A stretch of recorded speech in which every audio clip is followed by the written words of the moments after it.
네, 오늘 복음의 감성 지수라는 제목으로 여러분과 말씀을 나누고자 합니다. 예전에는 사람을 평가할 때 주로 지능 지수를 가지고 평가를 했죠. 그런데 지금은 다양한 인간 평가 지수들이 사용되고 있습니다. 감성 지수, 카리스마 지수라는 것도 있고요. 또 자기 개발 지수, 얼마나 자기를 발전시켜 나가는가라는 거죠. 얼마나 도덕성이 있는가, 또 그 사람이 얼마나 영성이 있는가, 이런 다양한 지수들이 이 비즈니스계에서도 사용이 되고 있습니다. 근데 오늘날 가장 많이 회자되는 것이 감성 지수이죠. 왜냐하면 직장에서의 성공 요인은 지능 지수보다 감성 지수에 의해서 결정된다는 것이 이미 과학적 연구를 통해서도, 사회과학적 연구를 통해서 밝혀져 있기 때문입니다. 이 다니엘 골먼이 이렇게 이야기를 했어요. IQ가 성공의 20%고 EQ가 감성 지수가 80%를 보장한다라는 것이죠. 이런 것 같아요. 대부분 직장에 갈 때, 들어갈 때는 성적으로 들어가잖아요. 근데 결국은 그 직장 안에서 뛰어난 성과를 내는 사람들, 또 성공하는 사람들 대부분은 관계를 잘 맺는 사람들이에요. 처음에는 성적으로 들어가지만 나중에는 얼마나 그 사람이 관계를 잘 맺고 사람들과 조화를 이루어서 일을 잘 해내느냐, 여기에 의해서 그 역량이 평가되기 때문이죠. 자, 이처럼 세상에서의 성공도 이 감성 지수가 중요합니다. EQ가 중요해요. 그런데 자, 신앙에서의 성공에서도 저는 감성 지수가 매우 중요하다라고 말씀드리고 싶습니다. 그래서 이렇게 이야기를 하고 싶어요. 같이 읽어볼까요? 복음의 감성을 개발하라. 자, 이 말은 어떤 의미일까? 사도 바울은 13절에서 로마 교인들에게 이렇게 이야기를 했습니다. 내가 여러 번 너희에게 가고자 한 것을 너희가 알기를 원한다, 이렇게 얘기합니다. 이는 너희 중에서, 그러니까 내가 너희에게 가고자 하는 것은 다른 이방인 중에서와 같이 너희 안에 열매를 맺게 하기 위함이다. 그러나 그동안 길이 막혔다라고 이야기를 합니다. 이것을 보면 바울이 여러 번 로마 교회에 가려고 했다는 걸 알 수가 있죠. 그런데 아직까지 갔어요? 못 갔어요? 못 갔어요. 그걸 봤을 때 로마 교회는 바울이 세운 교회예요? 아니에요? 바울이 세운 교회가 아닙니다. 그런데 특이한 것은 바울이 자신이 세우지도 않은 이 로마 교회에 바울이 정성스럽게 이 긴 편지를 보내고 있다는 거예요. 죄송한데 여기 불도 좀 켜주시겠어요? 여기 위에 뒤에 있는 분들 불을 전체적으로 켜주시면 좋겠습니다. 자, 여기 신약성경 목록을 보면 이제 바울이 1차, 2차, 3차 세계 여행을 하잖아요. 이제 거기에 따라서 바울이 쓴 편지들을 이렇게 순서대로, 기록한 순서대로 이렇게 나열되어 있는데, 여기에 보면 크게 보면 바울이 쓴 13개의 편지 중에서 교회에 보낸 편지가 9개고 개인에게 보낸 편지가 4개예요. 자, 그 9개의 교회에 보낸 편지 중에서 바울이 개척하지 않은 교회에 보낸 편지가 2개가 있어요. 그게 하나가 로마서이고 또 하나가 골로새서예요. 바울이 로마의 교회를 개척한 것이 아닌데, 대부분은 자기가 개척한 교회에 편지를 썼는데 로마서는 자기가 개척하지 않은 교회에 지금 편지를 쓰고 있다라는 거예요. 이 로마서가 언제 쓰여졌냐? 대략 AD 57년경에 쓰여졌어요.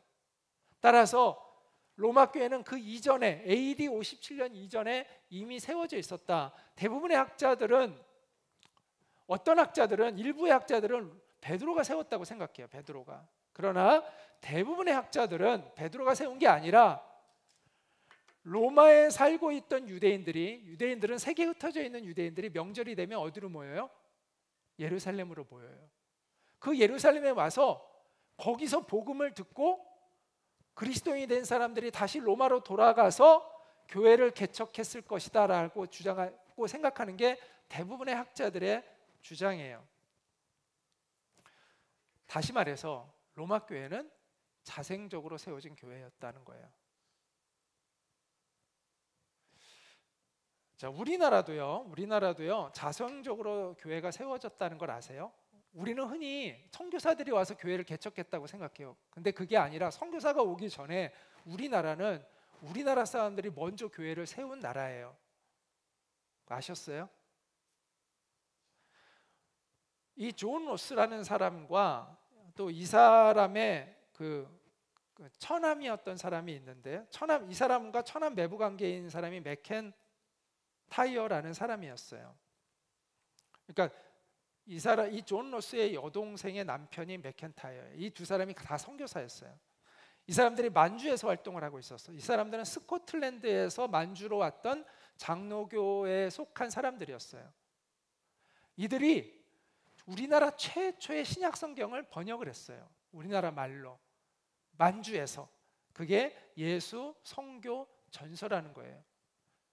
이때 이것을 도왔던 이 선교사들로부터 세례를 받은 한국인들이, 만주에서 세례를 받은 한국인들이 몇 사람이 있었고, 이 사람들이 이것을 번역하는데 아무래도 한국인이니까 야 이거 잘 번역됐냐? 도와줬겠죠. 그런 사람들이 있었어요. 그 중에 두 사람이 황해도에 와서 교회를 세웠어요. 그 두 사람이 백홍준, 서상륜이에요. 어디서 많이 들어본 이름이죠? 네. 그래서 제가 뿌리가 있는 이름이에요. 제 이름이에요. 그래서 백홍준, 서상륜 이 두 사람이 황해도에 최초의 교회를 세웠는데 그게 소래 교회예요. 자, 우리나라에 장로교 중에서 맨 처음 선교사로 왔던 사람이 언더우드예요. 우리는 언더우드 아펜젤러가 처음 선교사라고 생각하는데 그 전에 알렌이라는 의료 선교사가 먼저 한국에 왔어요. 그래서 이 사람들이 첫째는 아니에요. 한 두 번째 정도 되는데 어쨌든 장로교 목사로는 처음 온 건데 이 언더우드가 와서 한국 교회를 보고 깜짝 놀랐다는 거예요. 왜냐하면 자기는 교회가 세워지지 않은 줄 알고 왔는데 왔더니 한국 사람들에 의해서 복음이 전해지고 있던 걸 보고 깜짝 놀랐다는 거예요. 이처럼 우리나라는 자생적으로 교회가 세워진 나라예요.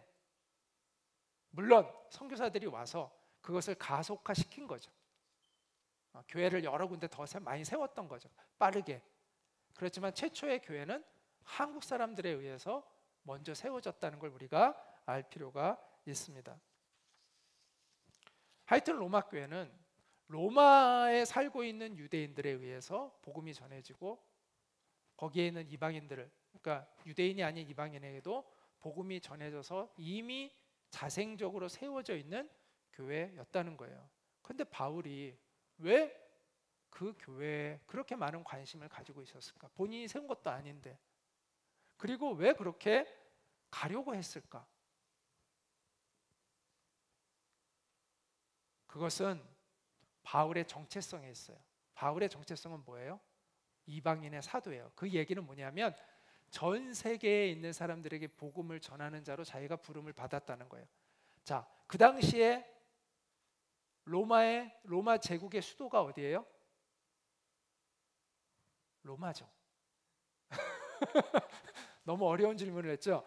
그 당시 로마 제국의 수도가 로마잖아요.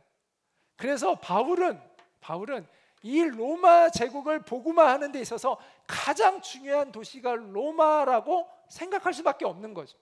그리고 이 로마를 세계 선교센터의 중심지로 만들어야 한다라는 사명감을 바울은 가지고 있었기 때문에 이 로마 교회에 아주 특별한 관심을 가지고 있었던 거예요. 그 바울의 마음이 바로 이게 이제 로마 그 당시의 제국의 지도예요. 이 여러 도시들을 복음하는데 로마가 핵심이다라고 보았다는 것이죠. 그래서 이 마음이 이 로마서 1장 8절부터 10절에 잘 드러나 있어요. 바울의 이 열정이. 한번 읽어보도록 하겠습니다. 시작.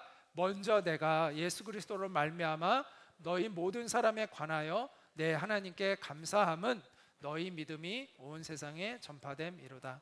내가 그의 아들의 복음 안에서 내 심령으로 섬기는 하나님이 나의 증인이 되시거니와 항상 내 기도에 쉬지 않고 너희를 말하며 어떻게 하든지 이제 하나님의 뜻 안에서 너희에게로 나아갈 좋은 길 얻기를 구하노라.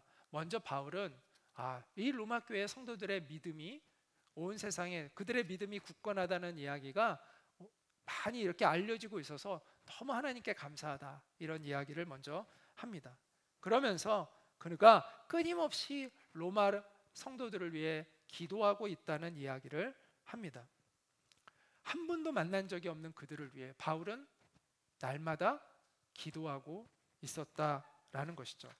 근데 여기에서 이 제가 빨갛게 쓴 이 글, 요 내용 부분을 영어 성경으로 보면 조금 더 좀 더 이렇게 새롭게 이렇게 많이 다가오는 것 같아요. 하나님이 Whom I serve with my whole heart, 온 마음을 다해 섬기는 나의 하나님이. 그러면서 이렇게 이야기하는데 내가 얼마나 너희들을 기억하고 있는지, How constantly, 지속적으로 I remember you, 내가 너희를 기억하고 있다는 거예요. 로마 성도들을 기억하고 있다. 어떤 가운데? In my prayers, 내 기도 가운데 내가 항상 기도하면서 너희를 기억하고 있다. At all times, 언제나 항상 기도하면서 내가 너희를 기억하고 있다. 이 마음속에서 바울의 하나님을 향한 사랑과 그리고 그 로마 교회 성도들을 향한 사랑이 그의 마음속에 가득해 있다는 것을 우리가 느낄 수가 있습니다. 저는 이것이 복음의 감성이라고 생각해요. 무슨 얘기냐? 하나님을 향한 사랑과 하나님의 마음을 느끼는 거예요. 하나님의 사랑을 느끼고 또 하나님을 향한 사랑을 표현하고 있는 이 감성과 하나님을 향한 사랑, 그리고 하나님이 주신 마음으로 이웃들을 향하여 품는 그 사랑이 공존하고 있잖아요. 저는 이것이 우리가 갖추어야 할 균형 잡힌 복음의 감성이라고 이야기하고 싶습니다. 자, 여러분의 복음의 감성 지수는 얼마나 될까? 만약 10점 만점이라면 여러분의 복음의 감성 지수는 몇 점일 것 같으세요? 나중에 한번 여러분 소그룹 시간에 한번 이렇게 우리 성도님들 좀 나눠보면 좋을 것 같아요. 나는 10점 만점에 몇 점인 것 같다. 왜 그렇게 생각하는지 한번 나눠보면 좋을 것 같아요. 예수님은 마음을 다해 하나님을 사랑해라, 하나님 사랑을 강조하셨고 또 이웃을 네 몸과 같이 사랑하라, 이렇게 말씀하셨습니다. 복음의 감성을 개발한다는 것은 이 하나님의 사랑과 이웃 사랑을 잘 조화시키는 것을 의미하겠죠. 그것들을 각각 개발해 가는 것을 의미하겠죠. 여러분, 남을 위해 기도한다는 것은 그것은 그 사람을 사랑한다고 말할 수 있습니다. 바울이 로마 성도들을 위해서 날마다 기도했다는 것은 그만큼 바울이 그들에게 깊은 사랑과 관심을 가지고 있었다는 것을 이야기하고 있는 것이죠.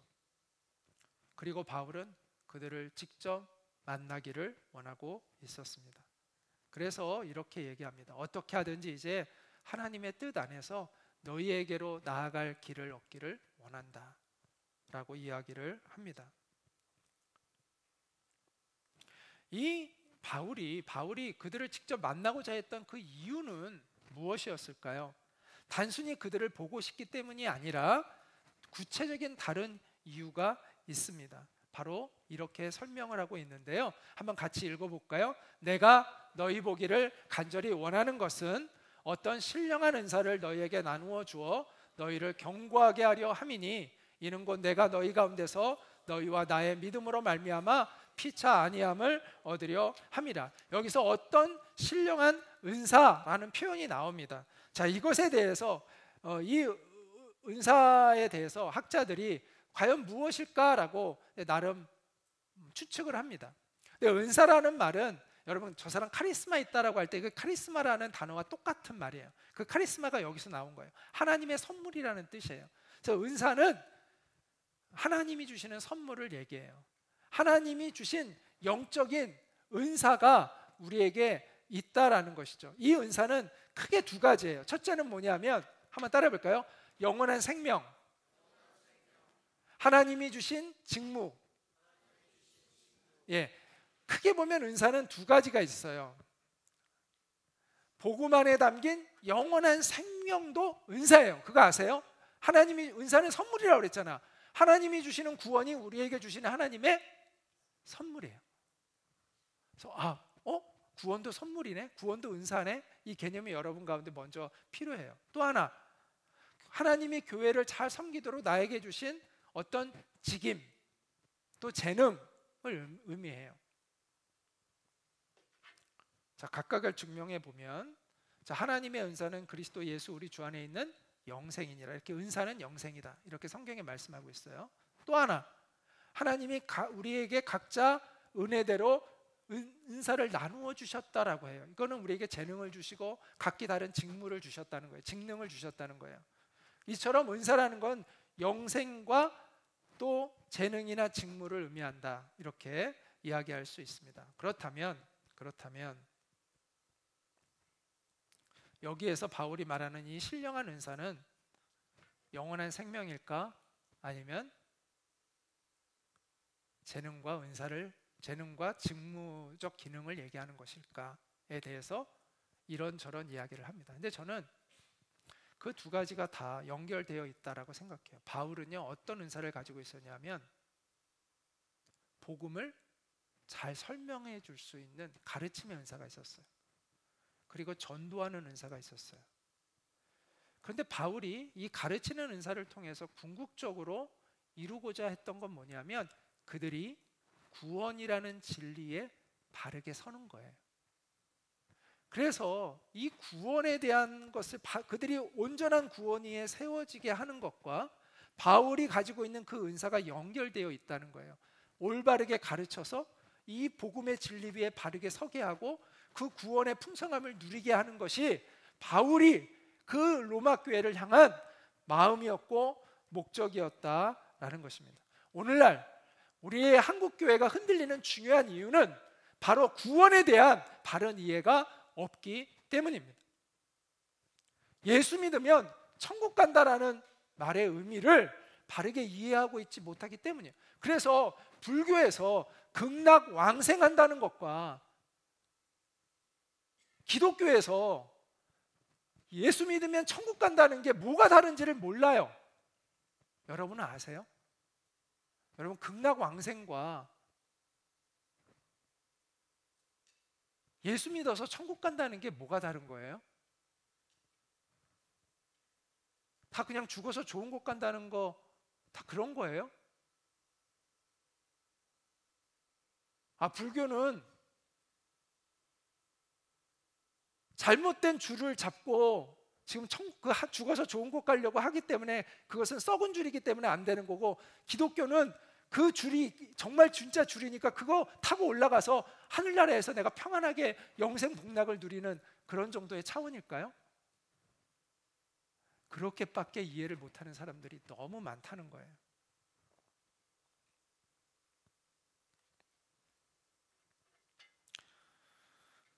그러다 보니까 예수님을 닮는 인격도 없고 예수님을 따라가는 제자도도 없어요.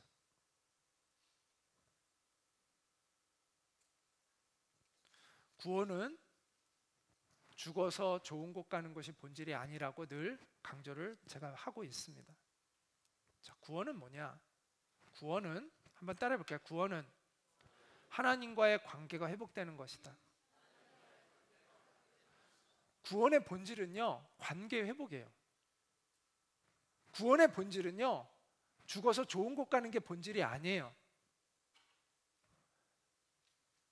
구원은 하나님과 나와의 관계가 회복되는 거예요. 그래서 나와 하나님과의 관계가 화목하고 친밀한 관계로 회복되는 거예요. 그래서 하나님의 다스림을 받는 새로운 인생을 살아가는 게 구원이에요. 그럼 그 구원은 여기에서부터 시작되는 거예요? 죽어서부터 시작되는 거예요? 여기에서부터 시작되는 거예요. 그래서 구원은요, 죽어서 누리는 게 아니에요. 구원은 지금부터 누리는 거예요. 지금부터 우리는 하나님의 생명과 연결되어 살아가는 거예요. 기다렸다가 사는 게 아니에요. 여기서부터 사는 거예요. 여기서 안 살면 없어요. 구원은 추상적인 것이 아니에요. 머릿속에 그냥 개념으로만 있는 것이 아니에요.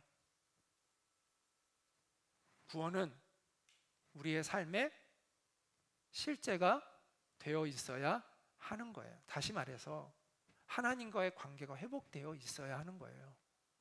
하나님의 통치 안에서 우리가 살아가는 제자도의 삶이 있어야 하는 거예요. 그래서 하나님의 말씀이 내 삶에서 역동하고 있어야 되고, 내가 하나님께 순종하는 삶이 증명되고 있어야 된다는 거예요.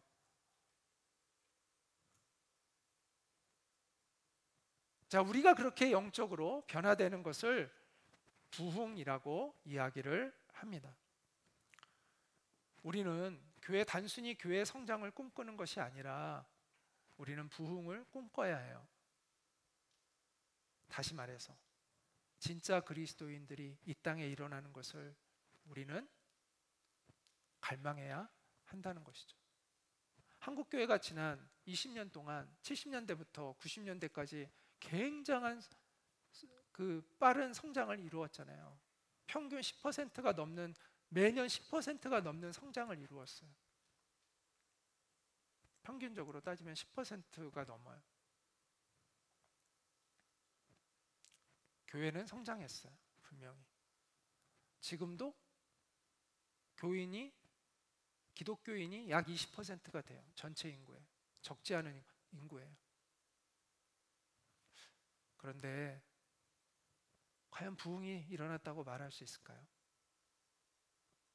과연 한국교회는 부흥을 한 건가요?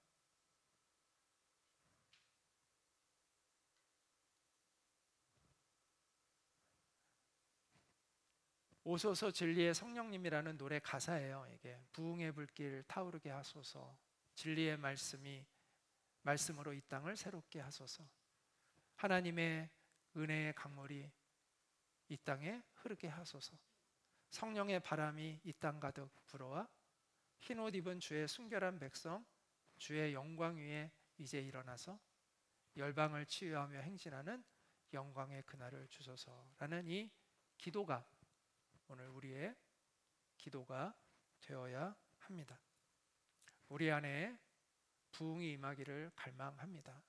우리 교회 안에, 이 한국 땅에 진정한 부흥이 임하기를 원하고 소망합니다. 부흥은 하나님의 말씀으로 우리의 존재가 새롭게 빚어지는 거예요. 여러분 지금 빚음 기간이잖아요. 우리 5기생들.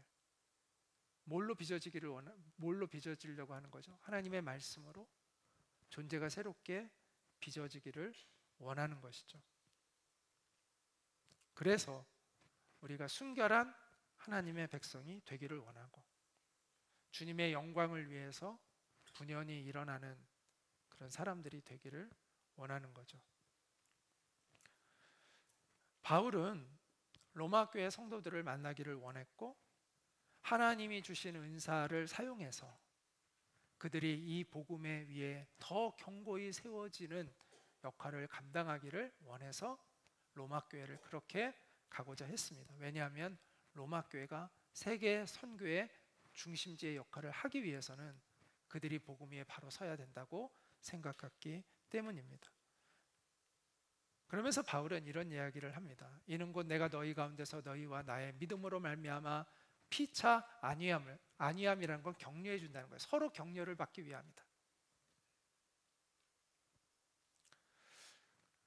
그래서 이 세번역 성경을 보면 이렇게 번역이 되어져 있습니다. 우리가 서로 격려하는 관계가 되었으면 합니다. 선생님들과 또 우리 학생들의 관계, 또 저나 우리 성도님들의 관계가 이렇게 서로를 격려해 주는 관계가 되었으면 좋겠어요. 선생님들의 믿음을 통해서 여러분들도 격려를 받고, 또 여러분들의 믿음을 통해서 선생님들도 격려를 받고, 또 저를 통해서 우리 성도님들도 격려를 받고, 저의 믿음을 통해서 또 우리 성도님들의 믿음을 통해서 저도 격려를 받고, 이런 관계가 저는 동역자의 관계라고 라고 생각을 해요. 우리가 동역자가 되었으면 좋겠어요. 바울은 로마 교회가 동역자가 되기를 원했던 거예요. 함께 세계 선교를 감당하는 동역자가 되기를. 그래서 내 믿음을 통해서 당신들을 격려해 주고 싶고 당신들의 그 믿음을 통해서 나도 격려를 받고 싶습니다 라고 이야기하고 있는 것이죠. 잠언 27장 17절에 이런 말씀이 있어요. 같이 읽어볼까요? 철이 철을 날카롭게 하는 것 같이 사람이 그의 친구의 얼굴을 빛나게 하느니라. 이게 어떤 의미죠? 좋은 친구는 서로를 자극해서 서로를 성장하게 만든다는 거예요.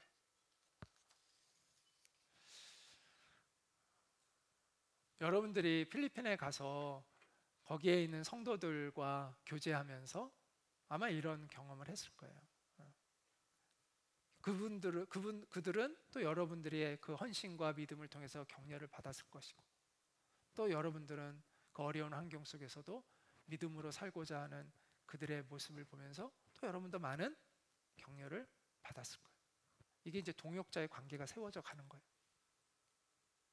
우리가 이런 관계가 되어야 한다는 거죠. 우리가 서로 그러한 동역자가 되기를 소망합니다. 바울은 이처럼 로마 교회를 방문하기를 오래전부터 바랬고 직접 만나서 이런 진실한 믿음의 교제를 나누기를 원했고 그들이 복음의 진리 위에 견고히 서기를 원했고 바울과 그들이 동역자의 관계로 세계 선교를 위해서 함께 일하는 사람들이 되기를 원했습니다. 그런데 바울이 지금 갈 수가 없어요. 그래서 이렇게 얘기합니다. 내가 너희에게 여러 번 가고자 한 것을 너희가 모르기를 원하지 아니하노니, 그러니까 너희가 그걸 알았으면 좋겠다. 그런데 지금까지 길이 막혔다. 이렇게 이야기를 합니다. 자, 그럼 바울은 어떻게 해야 할까요? 길이 막혔어요. 자꾸 가려고 하는데 왠지 자꾸 길이 막혀. 자꾸 못 가게 돼. 다른 일이 자꾸 생겨. 더 긴급하게 해결해야 될 일이 생겨. 갈 수가 없어요. 자꾸 그래서 계획을 뒤로 미루게 돼. 자, 그러면 바울이 어떻게 해야 될까요? 여러분이 바울이라고 생각해 보세요. 무작정 기다려야 합니까? 바울은 언제 죽을지 모르는 그런 생명을 내걸고 다니고 있었어요. 실제로 거의 죽었다 살아났죠. 돌에 맞아가지고 사람 다 피투성이가 돼서 기절해가지고 사람들이 그 사람이 죽은 줄 알고 갖다 버렸어요. 근데 죽은 게 아니라 살아나긴 했는데 그렇게 돌을 맞았어요. 또 감옥에 여러 번 갇히고 또 막 매도 많이 맞았어요. 그리고 바울을 죽이려고 하는 테러리스트들이 있었어요. 바울을 배신자, 유대교 중에서 바울을 배신자로 여기는 사람들이 있었어. 아니, 우리 같은 편이었는데 이 인간이 갑자기 기독교인이 돼가지고 우리가 저주하고 싫어하고 혐오하고 있는 그 예수를 전하고 다니네. 이 배신자라고 해서 바울을 칼로 찔러 죽이려고 벼르고 있는 사람들이 주위에 있었어요. 그래서 바울은 자신의 목숨이 언제 어떻게 끝날지 모르는 그런 삶을 살고 있었던 거예요. 자, 바울은 그래서 로마에 가기를 원했지만 갈 수 있을까? 확신은 할 수가 없었어요. 자, 그러면 바울이 할 수 있는 최선은 무엇이었을까요? 한번 답을 맞춰볼래요? 바울이 그럼 할 수 있는 최선이 무엇이었을까요? 그게 바로 로마서를 쓰는 거예요. 자기가 혹시 못 가더라도 로마 교회가 복음의 진리 위에 서기를 간절히 원했기 때문에 이 로마서를 쓴 거예요.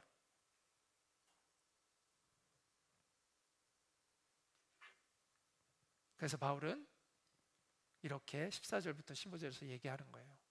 헬라인이나 야만인이나, 헬라인은 이제 지식인을 얘기하는 거죠. 지식인이나 지식이 있지 못한 사람이나 지혜 있는 자나 어리석은 자에게 다 내가 빚진 자로, 다시 말해서 모든 사람에게, 모든 인종에게, 모든 차별 없이 모든 사람에게 나는 빚을 지고 있다라고 얘기합니다. 그러므로 나는 할 수 있는 대로 로마에 있는 너희에게도 복음을 바르게 전하기를 원하노라. 이게 로마서를 쓴 바울의 마음이에요. 여기서 우리는 다시 한번 바울의 복음의 감성을 느낄 수가 있어요. 하나님을 향한 열정, 그리고 이웃을 향한 열정, 복음의 열정에 불타는 선교사의 마음을 우리는 느낄 수가 있습니다. 내가 죽어서 너희들을 만날 수 없을지도 모르니 내가 이 복음을 너희에게 지금 전한다. 내가 비록 죽어서 너희를 만나지 못한다 할지라도 나는 이 복음만큼은 너희에게 꼭 전해주고 싶다. 이것이 바울이 로마서를 쓴 동기라는 것이죠. 바울은 복음의 빚진 자다, 모든 사람에게 복음의 빚진 자다라고 이야기를 했습니다. 빚진다는 것은, 빚을 짓다는 것은 그 빚을 갚기까지 자신의 것을 주장할 수 없는 게 빚진 사람이죠. 빚을 지면 채권자들이 이제 그 빚을 갚을 때까지 계속 요구를 하잖아요. 그게 이제 빚을 진 사람이잖아요. 근데 바울은 내가 복음의 빚진 자라고 할 때 이것은 그런 비참함으로 고백하는 게 아니라 자원함으로, 기쁨으로 자기가 복음의 빚진 자다라는 것이죠. 내가 이 복음에 빚졌다. 나는 이 복음을 위해서 내 것을 주장할 수가 없다. 이 복음을 위해서라면 나의 모든 것을 다 쏟아 부어도 괜찮다라는 그 고백을 하고 있는 거죠. 바울이 예수님을 너무나 사랑해서 지난번에 이야기한 대로 스스로 노예가 되기로 결심했다고 말씀드렸잖아요. 마찬가지로 바울은 스스로 복음의 빚진 자가 되기로 한 것이죠. 그 결심을 했다는 거죠. 물론 하나님의 그 사랑으로 복음의 빚을 졌죠. 그리고 바울은 자원하여 자기가 그 빚진 마음으로 살기로 결심을 한 것이죠. 그런데 바울만 복음에 빚졌나? 우리는 다른가? 우리도 역시 복음에 빚진 사람들이 아닙니까? 그렇다면 복음을 전하는 이 사명은 바울에게만 있는 것이 아니라 우리가 정말 예수님의 사람으로 복음으로 생명을 얻었다면 우리 역시도 이 복음의 빚진 자의 마음을 가지고 살아야 마땅한 것이 아니냐라는 것이죠. 저는 16살 때 예수님을 믿었고요. 그 이후에 좀 이렇게 조금 방황을 하다가 20대 한 초에 제가 다시 한번 제 헌신을 하게 되었어요. 자, 그러면서 제가 제 친구들과 같이 이렇게 즐겁게 놀러 다니던 친구들과 다 끊었어요. 그러니까 같이 안 놀러 다니게 된 것이죠. 그래서 저에 대해서 되게 이렇게 친구들 중에 서운하게 여기는 친구들이 몇 사람 있었습니다. 근데 한 친구가 저에게 이렇게 얘기하더라고요. 홍준아, 너무 그렇게 살 필요 없잖아. 너무 그렇게 살 필요 없잖아. 그 친구에게 있어서 제가 믿는 이 복음이 종교라고 여겼던 거예요. 걔는 종교. 종교 생활을 하는데 뭐 그렇게까지 할 필요 없잖아. 그런데 우리에게 있어서 이 복음은요, 종교가 아니에요. 여러분, 신앙과 종교는 달라요. 저는 자신을 종교인이라고 여기질 않아요. 나는 그리스도인일 뿐이에요. 여러분, 신앙인과 종교인의 차이가 뭔지 아세요? 신앙인은요, 예수님이 그의 삶의 주님인 것이 신앙인이에요. 종교인은 예수님을 나의 삶의 수단으로 여기는 것이 종교인이에요. 여러분, 대부분의 종교는 다 자기의 욕망 때문에 그 종교를 선택하는 거잖아요. 내가 편안하고 싶고, 내 마음이 편안하고 싶고, 내가 원하는 것을 이루고 싶고, 그것이 하늘과 땅의 모든 도움을 받아서 내가 원하는 목적을 이루고 싶기 때문에 종교를 갖는 거잖아요. 그럼 제 친구들은 기독교를 그렇게 이해하는 거예요. 종교 생활 하는데 뭐 그렇게까지 할 필요 없잖아. 예수님이 나에게 어떤 분인지를 전혀 이해하지 못하는 거죠. 세상 사람들은 복음이 우리에게 무엇을 의미하는지를 몰라요. 복음은 우리의 삶의 일부가 아니에요. 우리의 삶의 전부예요. 복음은 우리의 안녕을 보장하기 위한 수단이 아니에요. 복음은 우리의 안녕을 희생해서라도 지켜야 하는 가치인 것이죠. 대부분 종교인들은 안녕을 위해서, 자기의 안녕을 위해서, 평안한 안전을 위해서 그 종교 생활을 하잖아요. 그런데 신앙인이라는 것은 자기의 안녕을 버리고 그 복음의 가치를 얻고자 하는 것이 신앙인이잖아요. 초대교회 성도들이 그런 삶을 선택한 거 아니에요. 자기의 안녕을 포기한 거 아니에요. 목숨도 포기한 거 아니에요. 그리고 복음을 위해서 살았잖아요. 이거는요, 복음을 경험하지 않은 사람은 몰라요.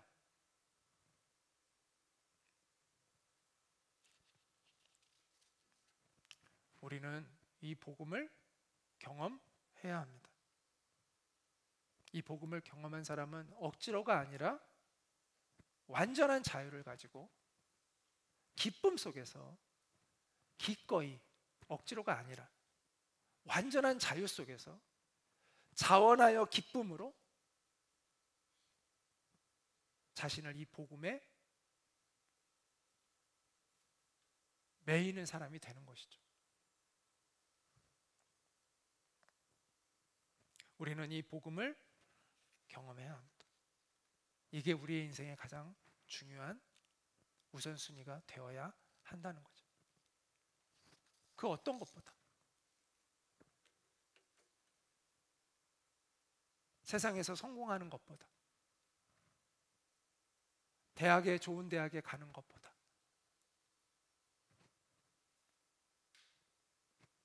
결혼하는 것보다,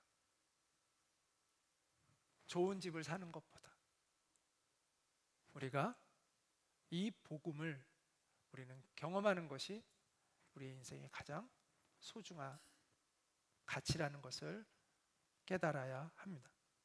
복음은 여러분에게 무엇입니까? 복음은 어떤 가치로 여러분의 삶에 자리매김하고 있습니까? 만약 여러분이 여러분의 인생에 그 복음이 그 가치로 가치 있게 자리매김하고 있지 못하다면 그 이유는 무엇인가요? 무엇이 여러분을 방해하고 있는 것입니까? 무엇이 도대체 이 복음의 영광을 여러분에게서 빼앗아 버리고 있는 것입니까? 도대체 누가 여러분을 속여서 이 영원한 하늘의 진짜 보배를 포기하고 이 땅에 썩어 없어질 그 가짜 보물들을 추구하도록 만들고 있는 것입니까? 그럼 억울하지 않나요? 진짜는 다 뺏기고 가짜 가지고 그거 가짜 보물 가지고 만지작거리며 살아가고 있는 것이 처량하고 억울하게 느껴지지 않습니까? 진짜 보물을 찾아 나서기 바랍니다. 하늘의 영원한 보물을 우리가 되찾아 와야 합니다. 복음의 감성, 우리가 복음을 경험하면 이 복음의 감성이 살아날 거라고 생각합니다. 하나님을 향한 뜨거운 사랑의 회복, 그리고 하나님이 주신 마음으로 이웃들을 사랑하게 되는 이 회복이 우리 가운데 있게 될 것입니다. 그런 사람의 인생에 지루함은 없을 거라고 생각합니다. 또 허무주의도 사라질 것입니다. 무력감, 열등감도 없어질 거예요. 요즘 20대의 우울증 환자가 거의 엄청 많이 늘었대요. 그래서 대학가에 있는 그 정신과 의사들이 손님이 그렇게 사람들이 고객이 많아졌대. 거의 뭐 2배 가까이 많아졌다고 하더라고요. 왜 오늘날 이렇게 많은 사람들이 허무주의와 열등감, 무력감에 빠질까? 그것은 근본적으로 들어가면 우리가 복음을 잃어버리고 살아가고 있기 때문이라고 생각합니다. 우리가 복음을 알게 되면 스스로 동기부여해서 끊임없이 자기를 이렇게 뭐라고 해야 될까요? 전진하게 하는 힘을 얻을 수가 있어요.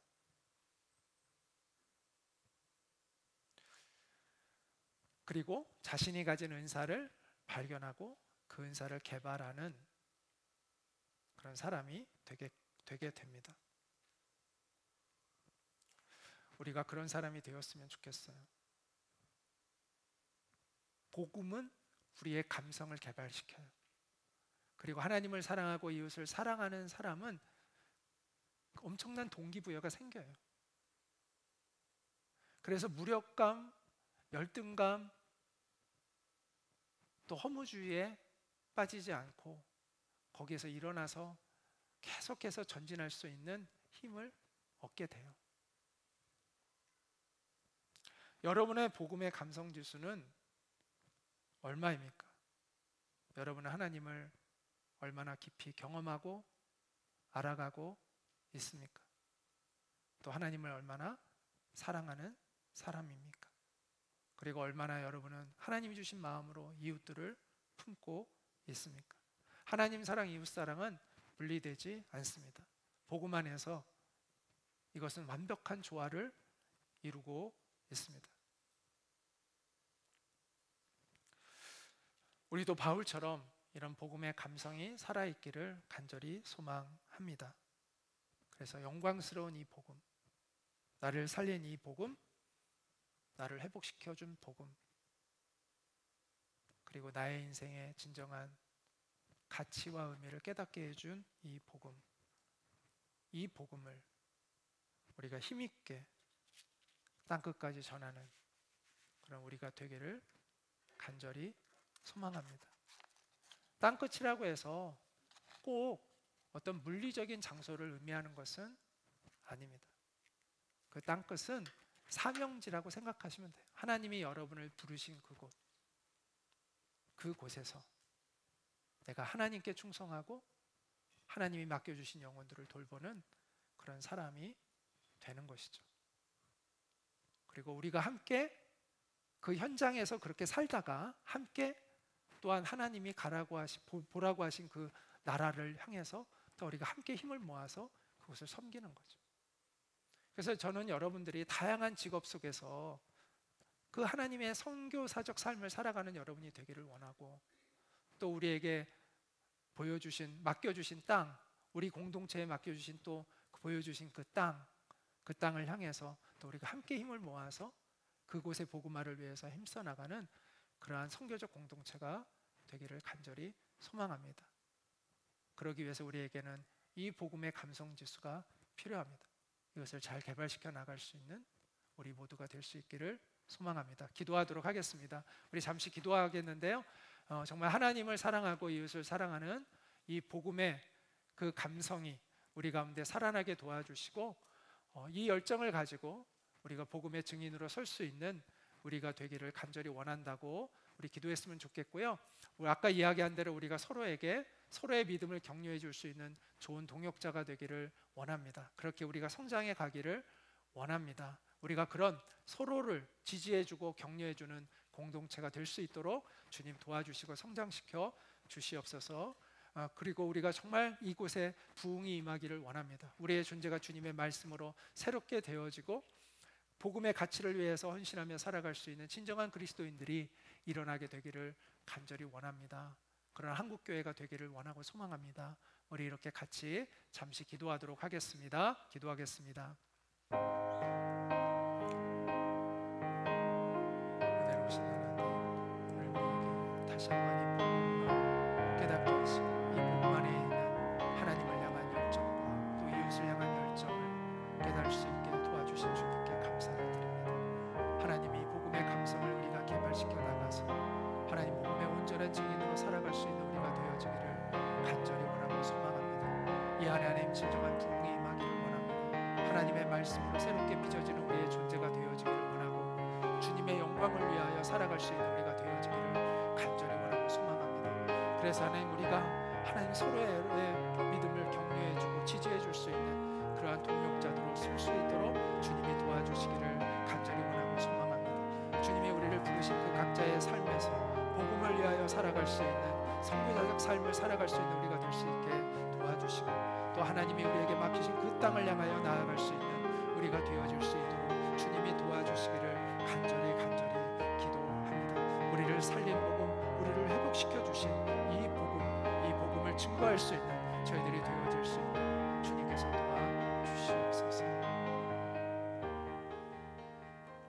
주님, 오늘 바울의 고백들을 통해서 다시 한번 복음의 감성이 우리 가운데 있는가를 점검할 수 있게 해주셔서 너무나 감사합니다. 우리가 정말 하나님을 뜨겁게 사랑하고 또 하나님이 주신 마음으로 이웃들을 사랑할 수 있는 우리의 존재가 되어지기를 간절히 원하고 소망합니다. 우리가 복음을 더 깊이 알아가고 경험할 수 있게 도와주시옵소서. 그래서 복음으로 변화된 빚어진 새로운 존재가 되어질 수 있게 도와주시고, 주님의 영광을 위하여 설 수 있는, 그렇게 살아갈 수 있는 저희들이 되어질 수 있게 도와주시옵소서. 우리가 서로의 믿음을 격려해 줄 수 있는 그러한 지지자들이 되기를 원하고 동역자들이 되기를 간절히 원하고 소망합니다. 하나님, 우리가 하나님이 부르신 그 땅에서 선교적 삶을 감당하며 또한 하나님이 우리를 부르신 그 땅을 향하여 우리가 나아갈 수 있는 저희들이 될 수 있게 도와주시고, 그곳의 복음화를 위해서 함께 힘을 연합할 수 있는 우리가 되어질 수 있도록 도와주시옵소서. 그래서 우리의 공동체를 통하여 주님의 뜻이 이 땅에 이루어져 가게 도와주시옵소서. 예수님의 이름으로 간절히 기도하옵나이다. 아멘. 이제는 우리의 유일한 소망 되시는 주 예수 그리스도의 은혜와 하나님 아버지의 크신 사랑과 성령님의 교통하심이 오늘 이 예배를 마음을 다하여 함께 드린 모든 이들 가운데 늘 있기를 간절히 축원하옵나이다. 아멘.